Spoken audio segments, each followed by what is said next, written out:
Hey everybody, and welcome to another episode of BacklogBusters, where I'm busting out my gaming backlog one video at a time and letting you know if after all these years, these games are worth playing today. In this episode, I'm trying to find answers as to why the two most talked about Simpsons games take place in a car, in The Simpsons Road Rage and The Simpsons Hit and Run. Why did I play not one, but two Simpsons games back to back for a video? Well, The Simpsons Road Rage is one of my partner's favorite games ever, and one of the very first suggestions I ever received from her. But I hesitated, as having played some of Road Rage, it didn't seem deep enough for a full video.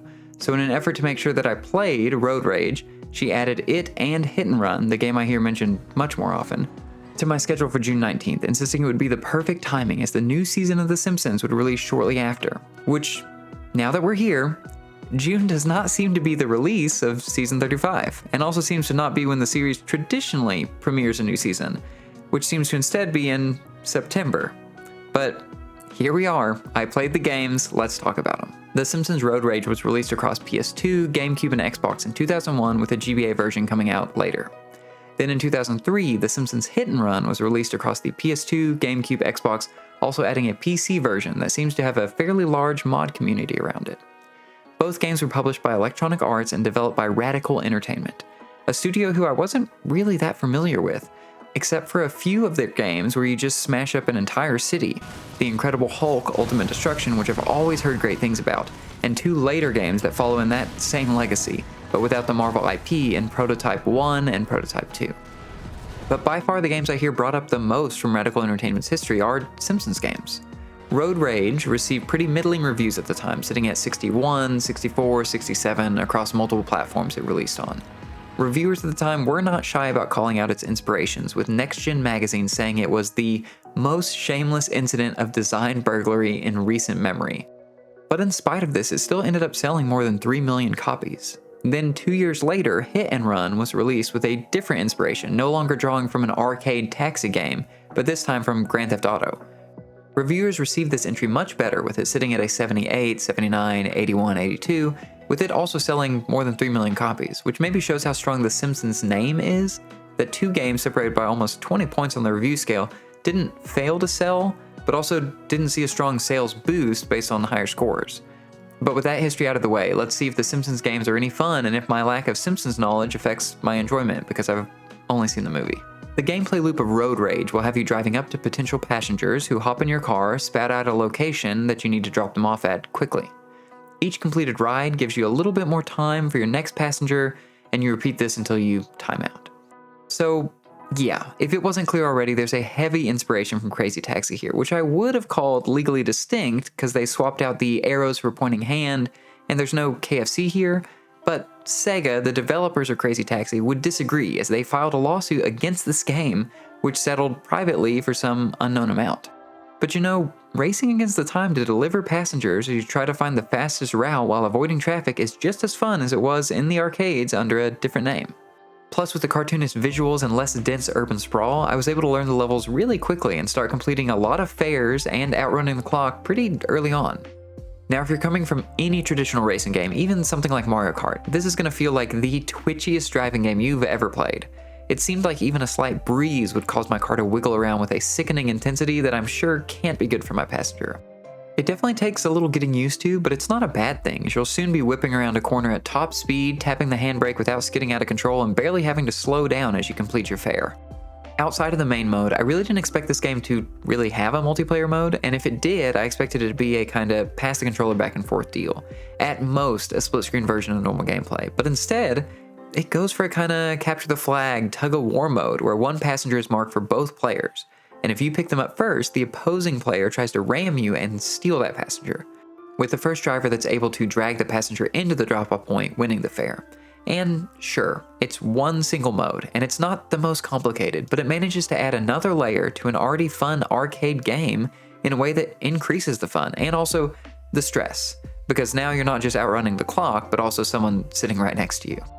Now, this probably won't surprise anyone, but you'll be completing fares until time runs out a lot in this game, as it's kind of the whole game.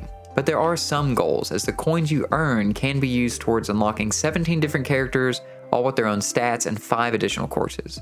And this is on me, but things started to feel pretty samey once I found a good route on one level that I could get a high score on and lots of coins, and then just played that on repeat until I got all the courses. Sure, there's a mission mode, but it's only 10 simple and very short stages where you knock some things over within the time limit. Completing them all gets you a special car that's most likely some Simpsons reference that's gone over my head. It's not the most varied amount of content, and I wasn't really that motivated to unlock every character after getting all the stages, but if you want to stick with the loop, there's plenty to work towards. Plus, at the end of the day, it's an arcade game.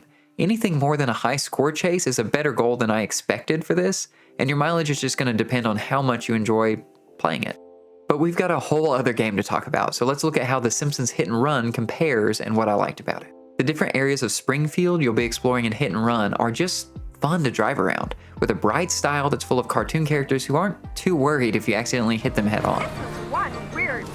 Now again, I don't know that much about The Simpsons, having only seen the movie, but this town seems accurate, I guess, in that their homes here and the nuclear plants here, which are the only two features I really recognize. But after coming from playing levels laid out just for racing, I was a little concerned about how these maps would compare. And this is probably a little too high of praise, but these maps reminded me a bit of Burnout Paradise in that they feel like convincing parts of a town, yet they're littered with things I know the city planner did not approve, with shortcuts, ramps, and smashable billboards tucked around every corner. This makes these maps feel just fun to explore and spend time in, searching for missions or any good route that might be useful later on, while bystanders and others on the road comment on your driving skills or lack thereof. One of the biggest differences I noticed after finishing Road Rage and booting up Hit and Run was how the driving felt. Hit and Run almost feels like a racing simulator compared to Road Rage's ability to round a corner at top speed with a simple tap of the X button and somehow not lose control at all. And that's not to say Hit and Run is realistic at all. It's just that you'll sometimes be required to brake, and you might even lose control of your car if you pull the handbrake while speeding around a corner at full speed, like somehow traction exists in this world. But once you get used to how driving feels, I really enjoyed this. Still plenty of drifting, handbrake, sharp turns, high speeds, and so on, but with just a little more nuance that I really appreciate as a fan of racing games. But you won't just be stuck with Homer's car for too long, as there are a ton of vehicles to unlock, and each one feels pretty significantly different to drive, with visible stats this time that affect how much you should be ramming cars off the road to take the lead, versus weaving in between traffic with your speedy car that feels like it's made of glass. The GTA comparison I made earlier comes from the general game structure of driving to mission givers, doing an objective mostly in your car, then moving on to the next one. Missions vary from just plain races, smashing other cars till they explode, smashing cars till they drop things, picking up objects within the time limit by running them over, and racing to an objective. So yeah, it's mostly race stuff, but with some pretty funny scenarios and conversations throughout that prevent it from feeling too stale. And yes, it also features its own twist on the wanted system that we'll talk about later. But the satisfying feeling of weaving between traffic and flying down a suburban or city street is still here. Sure, it's not going to blow you away with the driving, but I found the missions decently varied and fun to play throughout. I'm not sure you realize how liberating it felt after playing hours of a driving game with seemingly no working car doors to finally boot up Hit and Run and be able to leave my vehicle on my own 2 feet. But past the initial shock of the world outside the car, I'd gotten a little too used to the drive-through luxury of Road Rage and found myself pulling up to characters and waiting for the objectives to start, only to remember I had to actually get out and talk to them. But outside of starting a mission, you'll be leaving the car to collect pickups, which mostly consist of coins you can use to buy cars, outfits, and that's kind of it. Which I really wasn't that focused on until I was asked to buy a car for one mission for $500, then do the same thing for a few other missions later on. And it's not very hard, but I just found it odd that there aren't that many ways to earn money in your car besides these wager races and running over objects that sometimes gain you 1 coin. So when you need to buy a car for these few required missions, you'll run around kicking boxes, vending machines, and wasps to earn that money, which is a fine distraction and a change of pace, I guess, but hitting these payment walls didn't feel like the most natural way to encourage out-of-vehicle exploration. The one thing I did enjoy collecting were the cards that usually had some light platforming challenge to retrieve them, and they were filled with a lot of references that I do not understand. They get you a laugh and a tiny multiplayer mode, which is kind of a slot car race. The only part I found really interesting here is that you can play it in third person, which just made it easier to control. The platforming here doesn't feel the best. The camera gets stuck on things, but I still found myself leaving the car to stretch my legs and go after a collectible whenever I spotted one. I just wish there was a little more to do on foot other than the interactive gags, extra voice lines, and that occasional card. I spent most of this game just breezing through story missions without too much trouble. Some took a few retries, but I mostly felt like I just needed to avoid traffic better, find some shortcuts, and I'd finish in first place and then move on. But later in the game, there were some frustrations, mainly the random traffic patterns and the cops. The traffic seems completely random, so sometimes there were good gaps to maneuver through, other times it felt like I was running into a gridlock situation or just had bad timing. But the cops felt more aggressive as the game went on, and I don't think the cops actually got more difficult. I think it was the wanted system, which is a circle that fills up around your map as you hit pedestrians, cars, or really any objects. It fills, eventually triggering a hit and run, which calls the cops until you avoid them for long enough or get busted and fined for $50. This is a lot more forgiving than any GTA out there, but it doesn't feel any less annoying when they show up midway through more difficult races, smash into you, and waste precious time on a fine. Which is pretty standard for sandbox-style racing games, but what I don't appreciate is that the game seemingly at every loading screen mentions that you should look for corners to cut, shortcuts to take, and ways to gain the lead. But every single one of these shortcuts is littered with objects that break, pedestrians milling about, and even coming off a cool ramp at the end of a shortcut might catapult you into collisions with other vehicles, all of which will send the cops after you. Which just feels so counterintuitive to me that the thing they encourage you to do is actively making races more difficult. But hey, just be more careful with shortcuts or avoid them altogether and you're fine, right?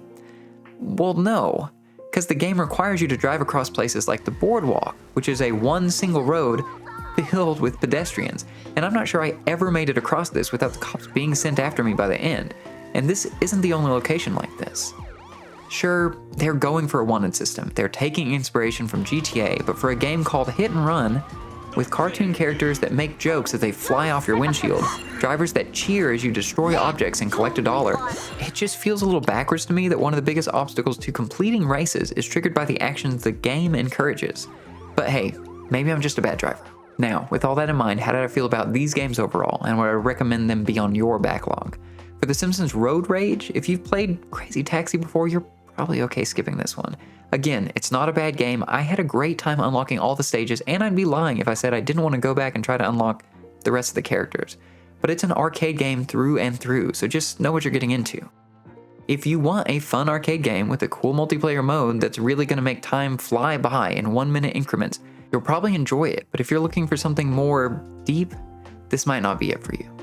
The Simpsons Hit and Run, on the other hand, I think has a lot more going for it. The driving feels closer to the sandbox-style racing games I usually enjoy, with a good variety of missions and levels that are just fun to drive around and explore.